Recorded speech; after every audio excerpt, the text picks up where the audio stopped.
This is A New Angle, a show about cool people doing awesome things in and around Montana. I'm your host, Justin Angle. This show is supported by First Security Bank, Blackfoot Communications, and the University of Montana College of Business. Hey folks, welcome back, and thanks for tuning in. Today is our February edition of Incentives and Instincts, a recurring series in which I speak with economist and friend Bryce Ward about some of the broader challenges facing our society. Bryce, what's happening today? You know, we're not having much of a winter. Yeah, that trend continues. But we're here and we're going to talk about interesting and exciting things. Here we are. So there is this remarkable trend occurring in the political ideology of young people. In countries all over the world, young women are becoming more progressive and young men are growing more conservative. And this has all sorts of implications for society. Bryce, let's first describe this trend. How would you summarize this divergence in ideology? The simple version is women across the globe have become more progressive.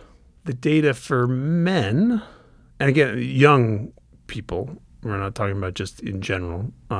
Gen Z broadly. Yeah. The trends for men are more varied, whether it's no change versus they're moving to the right. Mm-hmm. But like the point is that there is a divergence within cohort that is larger than we're used to seeing. Yeah. And while there's always been gender differences, usually they were kind of moving together. Right.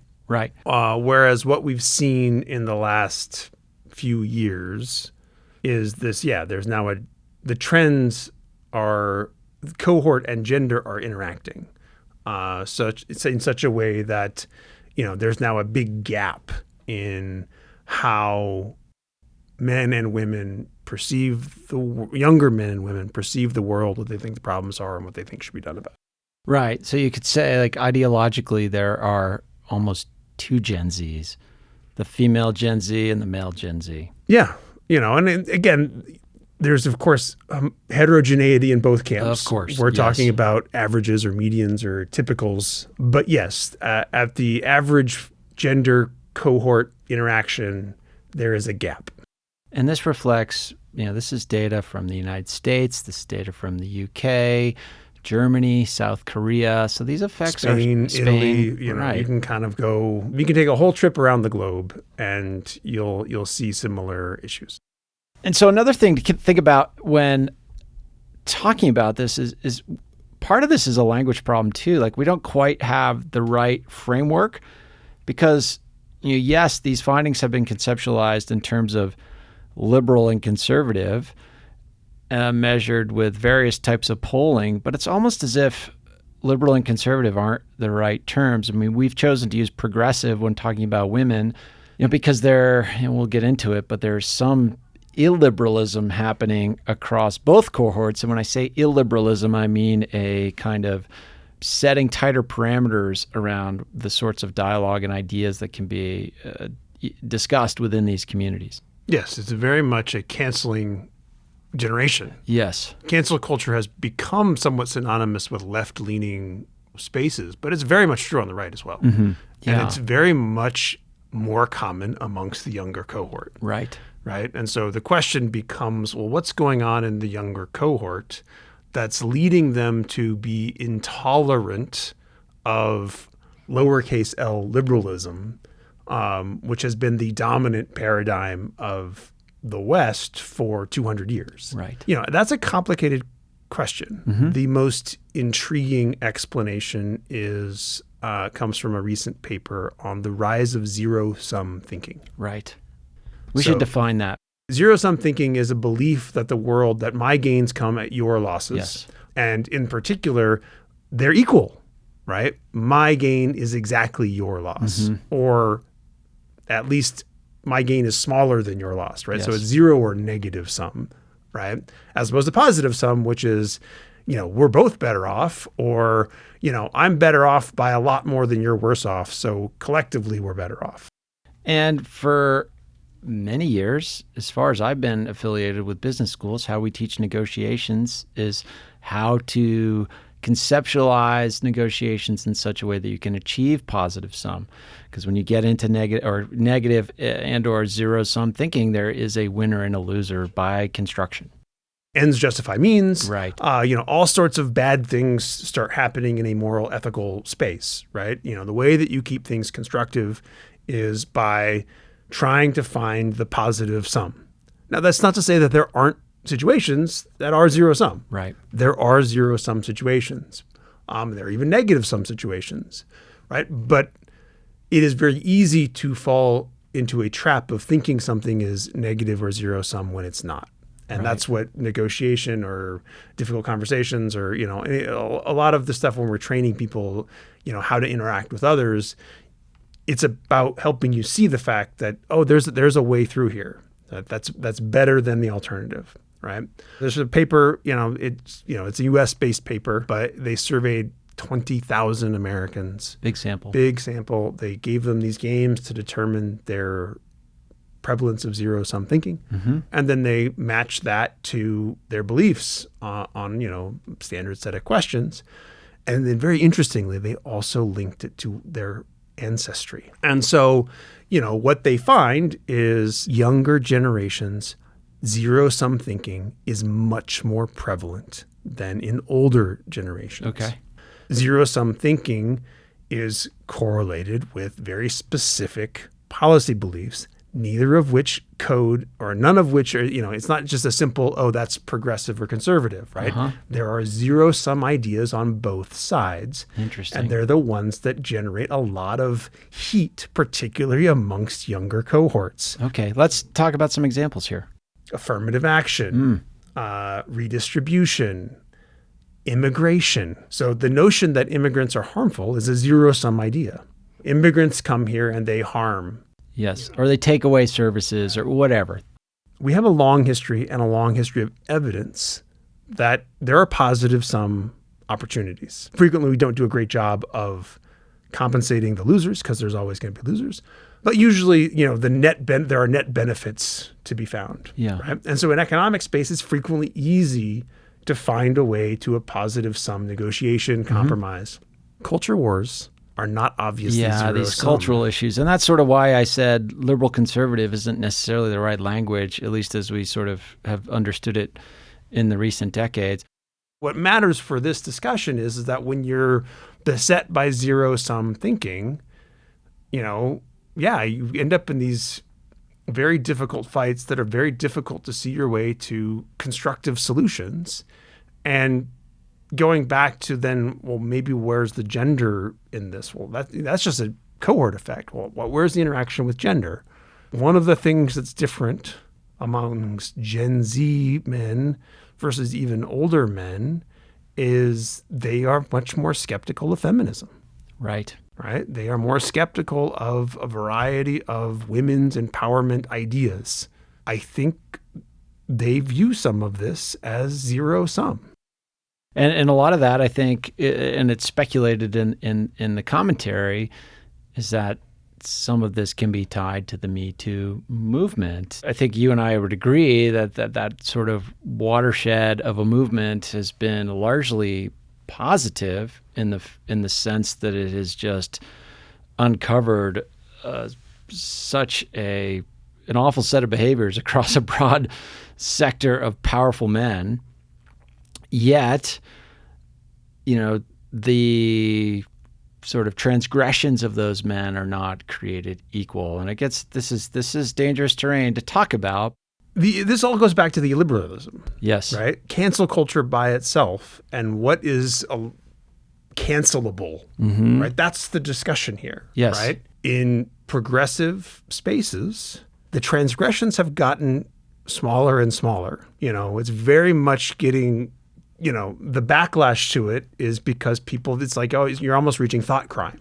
Mm-hmm. Right? If you don't use the right words, if you don't acknowledge the right injustices. I don't want to claim that is the dominant view of liberals or progressives or Democrats. It's not. But there is a set of spaces online and in the physical world where those ideas have sway and power. And, So it's not hard for me to imagine that young men looking at this, they might be getting a little bit skeptical of it. And then, and this is important, because Gen Z and the younger generations, they spend so much less time interacting in the physical world. Yes.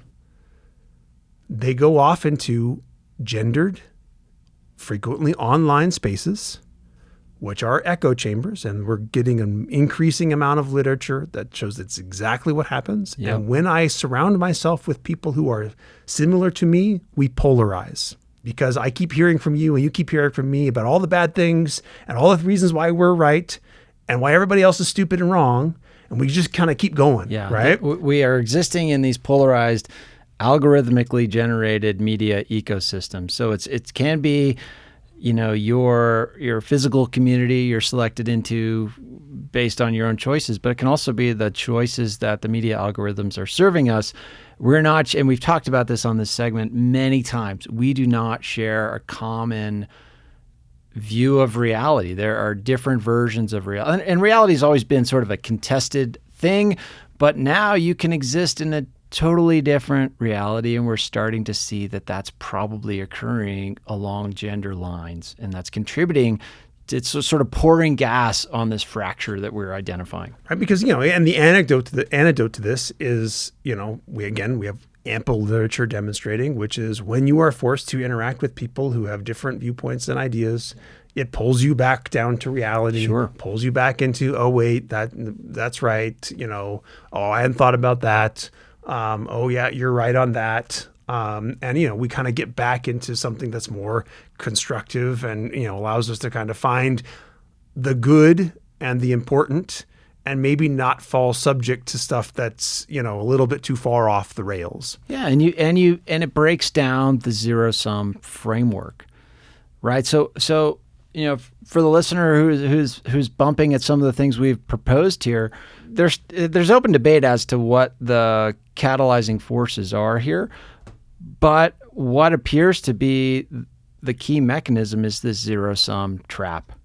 Yeah, it's where it's isolation plus zero sum, right? But you fall into that, and you view the world as far as winners and losers, and that view of the world calcifying has led to our men and women diverting in terms of their political ideology in the last 8 years.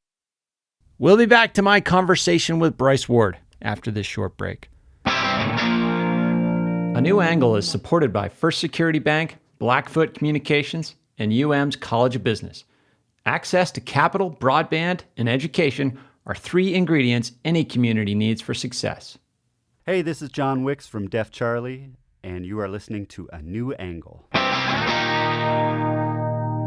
Welcome back to A New Angle. I'm here with Bryce Ward discussing the emerging ideological divide between Gen Z men and women. We're talking about this because it's this new thing with men and women. It's not to say that this is only happening with men and women, right? We've talked about the polarization of a whole host of different things, already, right? Like urban versus rural. That's the same thing. There's some differences in racial attitudes, and all of these forces, right? To the extent that you fall under a viewpoint of zero sum, and then I reinforce that in a socially isolated ecosystem where I continue to hear why I'm right and they're wrong. And again, they, right? And there's identity here, right? Strong. Strong identity, right? It's not just, let's break down the notions of gender identity. Like we're all the same and it's like, we're going to rebuild gender as an identity. And let's talk about all the reasons why, women are different than men, and why, if I'm a woman, women are better than men, or if I'm a man, why men are supposed to be better than, and these things then just echo around, and you just, and then when I come and ask you about your views, you tell the surveyor, oh, I think this, right? We're just kind of moving farther away from each other when it's not clear that any of this is based in reality. I mean, there's the reality of the problems that, that Me Too is addressing, or that discussions of racism are addressing, or, whatever, when we're talking about a lot of the things that underpin the cultural world, there are real problems. Yeah, absolutely. Right? A lot of the framing of this is zero sum, right? Well, the only way to rectify this injustice or this past injustice is to take from you and give to them. While you can find ways to frame that in positive some ways, because I do believe that sometimes redistribution can generate positive some outcome. If we're not talking about it in those terms, if we're not, making sure, and again, part of the rise in zero-sum thinking, in part, it's just a general rise in negativity that we see in the world. But part of it is because we have a lot of, the development of the media ecosystem that is much more robust than existed, 70 years ago. And then increased competition within that media system means that there is always demand for the cost, right? You can find the greatest story in the world, and there will be an article written by some entrepreneurial journalist Sure. Yep. finding the people who were harmed. Yep. Right? So we are aware of every single thing that goes wrong. I recently gave an interview right here on Montana Public Radio about the fact that average hourly wages in Montana increased by 10% last year. Which on its face seems like a great thing. That seems like a great thing. However, if you really want to think about it, right, I can go find all sorts of people who are the losers. Oh, yeah. Right? I'm sure. Well, the cost of this went up because those wages went up. Mm-hmm. So now, and the fact that I can do this off the top of my head, I can tell you with any positive story, like the three angles of negativity, sure, is because I've seen those articles so many times, right? That, and I know, and, it has become, in the past decade in particular, it is an absolutely refined, tried and true media strategy of, that seems good, it must be bad. Yeah. Right? Yeah. That sort of contrarian framing, and then it's used as a playbook on cable news often. This good thing happens on the other side. Let's paint the downside of it. Who are the losers? That's right. It's absolutely a successful media strategy. Absolutely. Right? So we marinate in this negativity. And again, because of increased tribalism, my tribe. Yep. Right? And therefore, everything is always bad. I'm always on the lookout for bad. And as a human, I'm already primed that way, yep, it appears. Exactly. So we end up in this world where if I'm not tethered to reality, and this, again, it is not surprising to me that this is happening to the youngest generation, right? The rest of us grew up in a world where we had to interact with each other. The American Time Use Survey, one of the big categories of time use is time spent caring for or helping others outside your household. Yep. So for the average person, if you look at the frequency of any time that they reported doing this, it works out to kind of, once a week. The average American 20 years ago was reporting that they were doing something, giving a ride to a friend, helping their mom, out at the house, sure, whatever it was, right? In 2022, that was down to just over once a week. Right. So, it's like a 40% decline, right? If I look at young men, 15 to 25-year-old men, the decline is 70%. Young women aren't as bad, but like young people, the declines are bigger in general for both, and we hear a lot about, how young people are, because they've got to get into college, they're like volunteering. And, no. They're not doing it. Participation in school activities, school sports, volunteering time, it's all down massively, wow, right? So we're not social, and they're not spending that time hanging out with friends. They're not spending time in structured environments, exposing themselves to others in their community. They're not helping other people outside their household, right? They're just living in an isolated, frequently virtual online existence. And I think we're seeing some of the adverse effects of that in different perceptions of reality, because again, a grounding in reality, it requires exposure to a diversity of people in a diversity of situations over a long period of time. So let's sort of turn our attention to the possible implications of all this. One might be hearing this and thinking, well, men had this coming. They were dominant in the social hierarchy for far too long, and now that women are getting some power and approaching equality on a variety of dimensions, It just appears that men can't deal with it. And maybe that's part of it. But I mean, that's been around forever, though. it has I been. certainly heard that. Sure. Like, when I was a young man growing up, like, that women are entering the workforce in massive levels. There was this notion that women were taking jobs. And, Sure. So like that zero-sum notion isn't new. Right. It's the reaction to it. The divergence in reaction to it is what's different. Exactly. And whatever the mechanism, the numbers that you're reporting are real. I mean, the statistic out of the UK is compelling. 6 in 10 women in the UK are going to college, and it's down to 4 in 10 men. Same here. And it's similar here. And we're seeing downstream consequences of that. Women entering the workforce are having a hard time finding a comparable mate in social status. Marriage rates are declining.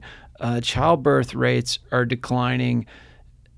Society is I mean, you could argue fracturing in many ways. And we've built a system around a certain amount of growth, both in terms of population and the economy. Now, we can debate whether or not that's the right way to build a society, but let's set that aside for a whole nother episode. Anyway, this potentially has grave effects. If men are selecting out of education, selecting out of some of the civic institutions and norms that have guided society for a long time, this is going to have grave effects in terms of how our society operates. And again, one of the fundamental differences about the younger generations is just how little they date, how little sex they have. They're just not connecting with each other. Mm-hmm. Part of this is just the fact that it's become harder and harder to find status. Yeah. Right? We've created along with income inequality, which we talk a lot about, we've also created a lot of status inequality, right?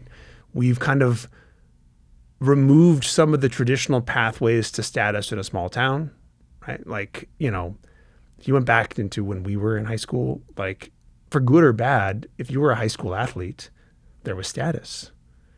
It is not clear to me that there is the same level of status associated with any activity in schools anymore, right? So you're suggesting that's a reason why folks are potentially opting out of some of these activities? People are driven by status. That is what it is, a social part of human experience. Yeah.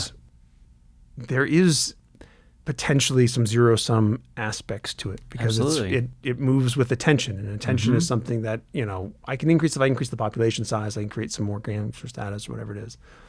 But a lot of what we've done in a networked world with superstar effects is not only does that concentrate income in the hands of a few people, it concentrates status in the hands of a few people, right? Like, it's your influencer now online or whatever it is. Well, they get lots of status, whereas the typical person online has relatively limited status, right? Because we've globalized status, right?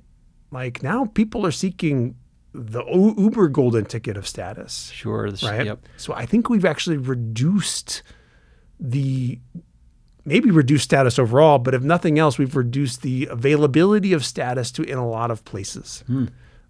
And I think that just leaves people adrift, right? It's like, well, what am I supposed to do, right? Like, what am I supposed to do to make myself feel like I'm a important contributing part of this group?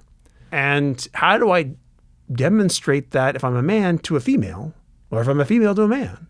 Right? What is it that I'm using to demonstrate? The online, joke is that women are only interested in men who are over 6 feet tall, right? That's what's now status, right? Like, it's like, if you're not 6 feet tall, you're out. Wow. Right? And of course, there's only so many people that are 6 feet tall. Yeah. And you don't have a lot of control over it. You don't have any control over it. But, we have this issue of, what am I doing to get into the world and get meaningful feedback from my community that I can feel good about, right? And then go into the world, puffed out, head high, because I'm a contributor, right? And I can show then the other people around me that I'm a contributor. And they will be like, wow, you are a contributor. Sure. And because I'm a contributor, that means that I will have friends and I will have a girlfriend or a boyfriend, or, I will get married. And, I'm just not sure how that operates given the ecosystem that we've created. We talked on a lot of threads in this conversation. To summarize, we're seeing this effect. We don't know why it's happening, but it's happening, and it's happening in more than just the United States. And it will have, and is already probably having, consequences for how the order of our society. And it, in my view, has huge potential to be quite disruptive. So we'll be talking about this more in the coming months. So as we close, a couple of notes for the audience. We need to say a farewell to our production assistant, Ella Hall. She's been running our social media and producing our promos and has overall been a wonderful member of the team. She's off to a great opportunity with the Northern Rockies Fire Science Network. Maddie Jordan, a first-year master's student in environmental journalism, is coming on board to take those responsibilities. So long, Ella. Best of luck, and welcome to Maddie. And the second update is we just launched a new website. So go over to anewanglepodcast.com. Check it out. There you'll find the opportunity to subscribe and even support the show directly. In the coming months, we'll be rolling out subscriber-only content and other bonuses. So if you want to have those benefits and want to support the show and what we do here, have a look at the subscription options. Anyway, Bryce, as always, thanks. I look forward to continuing our conversation about this and other stuff that's on our mind. So thanks for being here yet again. Hey, happy to be here. No shortage of things to talk about.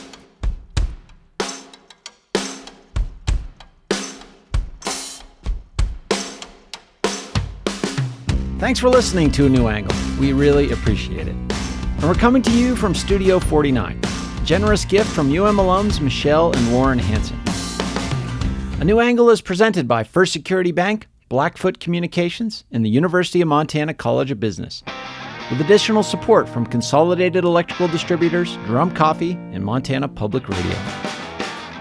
Keely Larson is our producer. Maddie Jordan is our production assistant. VTO, Jeff Ament, and John Wicks made our music, and Jeff Meese is our master of all things sound. Thanks a lot, and see you next time.